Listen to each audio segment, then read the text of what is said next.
সাধারণ মানুষকে বলদ বানিয়ে দেশের বিভিন্ন প্রান্ত থেকে গরিব ও অসহায় শত শত মানুষকে বিনা সুদে ঋণ দেওয়ার প্রতিশ্রুতি দিয়ে ঢাকায় নিয়ে এলো তারা। অহিংস গণ অভ্যুত্থান বাংলাদেশ নামের একটি সংগঠন।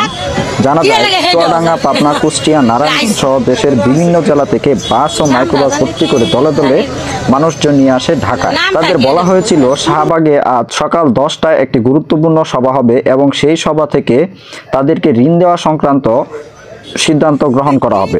ঢাকায় আসা ব্যক্তিদের সঙ্গে কথা বলে জানা যায়, একটি এনজিও সংস্থার পরিচয়ে দেশের বিভিন্ন স্থানে কিছু ব্যক্তি মানুষকে বিনা সুদে ঋণ দেওয়ার আশ্বাস দেন। তারা বলেছেন, ঢাকায় গেলে বিনা সুদে 1 থেকে 10 লাখ টাকা ঋণ দেওয়া হবে।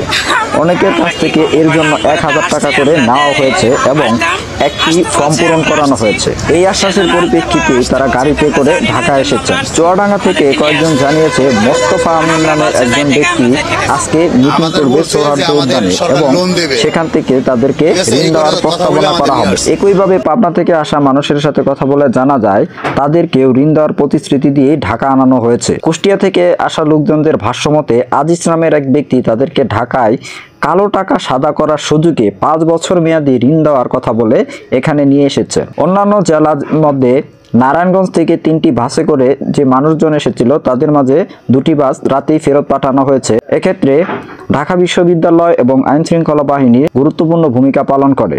শাহবাগ মোড়ে আসা বাস ও মাইক্রোবাস পৌঁছানোর পর দেখা যায়, অহিংস গণ অভ্যুত্থান বাংলাদেশ নামের একটি ব্যানার টানানো হয়। ওই ব্যানারের মাধ্যমে জানানো হয়, লুণ্ঠিত অর্থ ফেরত এনে ঋণ দেওয়া হবে। এই আশ্বাসে বিশ্বাস করে দেশের বিভিন্ন প্রান্ত থেকে আসা মানুষজন শাহবাগে জড়ো হয়। ঢাকা বিশ্ববিদ্যালয়ের প্রক্টর সাইফুদ্দিন আহমেদ জানান, তাদেরকে ঋণ দেওয়ার প্রলোভন দেখিয়ে ষড়যন্ত্র করে ক্যাম্পাসে জড়ো করা হয়েছিল, পরে সরিয়ে দেওয়া হয়েছে। এর মধ্যে 4 জনকে আটক করে ডিবি পুলিশ। তাদেরকে জিজ্ঞাসাবাদ করা হবে। কারা এই অস্থিতিশীল পরিবেশ সৃষ্টির পরিকল্পনা করছে তা জানা যাবে।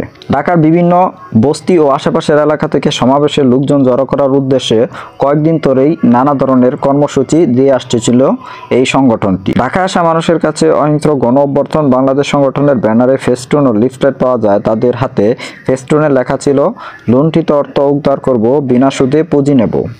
জানা যায়, বিনা সুদে ঋণ দেওয়ার নামে ঢাকায় মহাসমাবেশের একটি পরিকল্পনা ছিল ষড়যন্ত্রকারীদের, কিন্তু বাংলাদেশের আপামর জনগণ এবং পুলিশ মিলে সেই ষড়যন্ত্র নস্যাৎ করতে সক্ষম হয়েছে।